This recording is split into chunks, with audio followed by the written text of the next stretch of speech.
Inilah zaman penuh fitnah, zaman dimana kadangkala logika-logika seseorang lebih dikedepankan daripada keimanannya. Dan kalau kita tidak berhati-hati, kita pun akan terseret hanyut mengikuti logika yang keliru itu. Logika yang seolah-olah sepertinya benar, tapi sesungguhnya mengandung jebakan-jebakan syaitan di dalamnya, mengandung talbis iblis, ya tipu daya iblis di dalamnya. Kita harus hati-hati.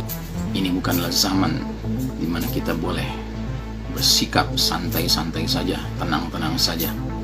Begitu banyak di luar sana pihak-pihak yang berupaya untuk menipu kita, orang-orang yang beriman ini, untuk keluar dari frame pemahaman al-Islam yang semestinya.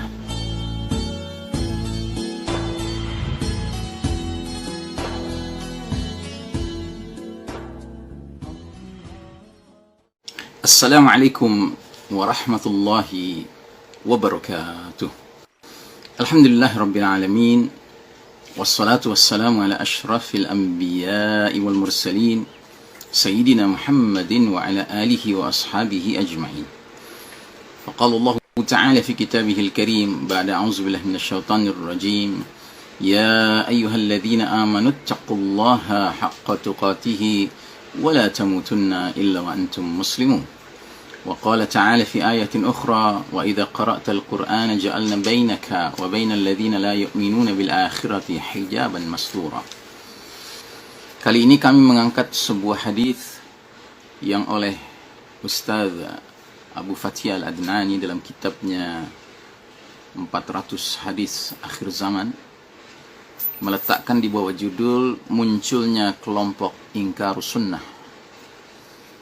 Dari Miqdam bin Ma'di Karib Al-Kindi radhiyallahu anhu berkata, Rasulullah sallallahu alaihi wasallam bersabda, ala inni utitul kitaba wa mithlahu ma'ah, ala inni utitul qur'ana wa mithlahu ma'ah, ala yushiku rajulun yanthani shab'anan ala arikatihi yaqulu alaikum bil qur'ani فما وجدتم فيه من حلال فأحلوه وما وجدتم فيه من حرام فحرموه ألا لا يحل لكم لحم الحمار الأهل ولا كل ذي ناب من السباع ألا ولا لقطة من مال معاهد إلا أن يستغني عنها صاحبها.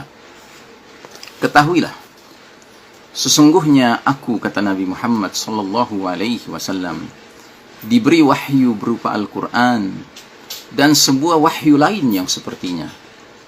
Ketahuilah, sesungguhnya aku diberi wahyu berupa Al-Quran dan sebuah wahyu lain yang sepertinya.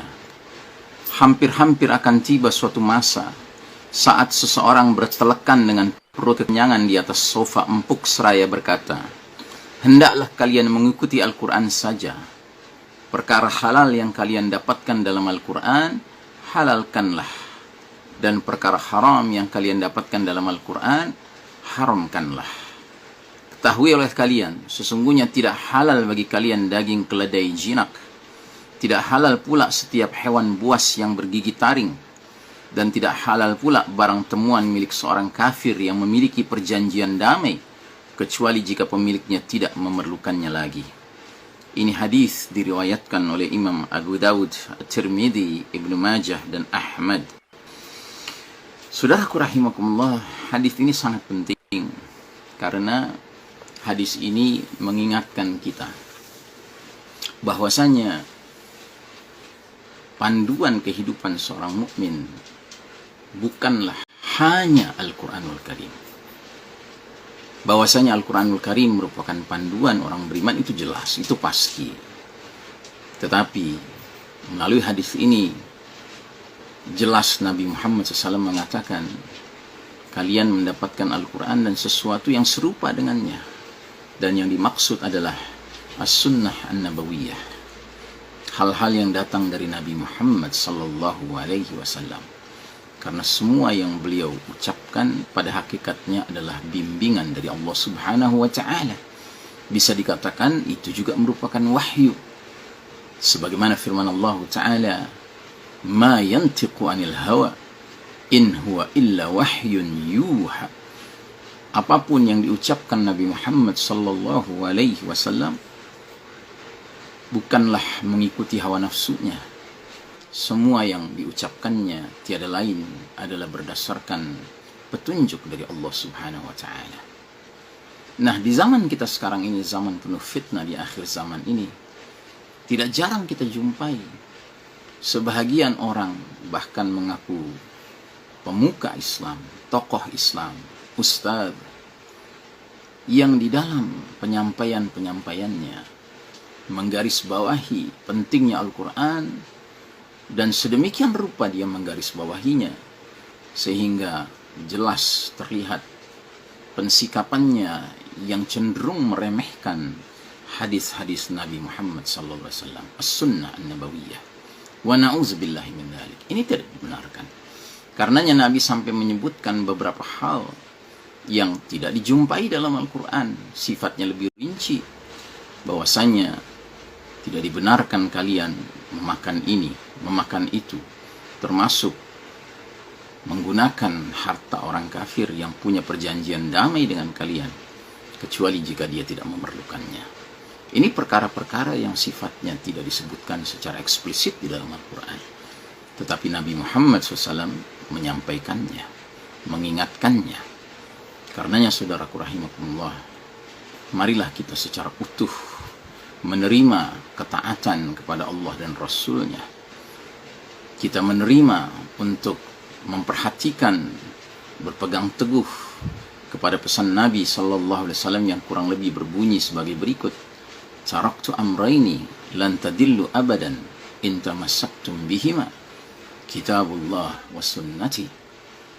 Atau kama qala an-nabiy sallallahu alaihi wasallam, yang artinya, kutinggalkan bagi kalian dua warisan suci yang kalian tidak akan sesat selama-lamanya selagi kalian berpegang teguh kepada keduanya, yaitu kitabullah, Al-Quran, dan sunnahku Nabi Muhammad sallallahu alaihi wasallam.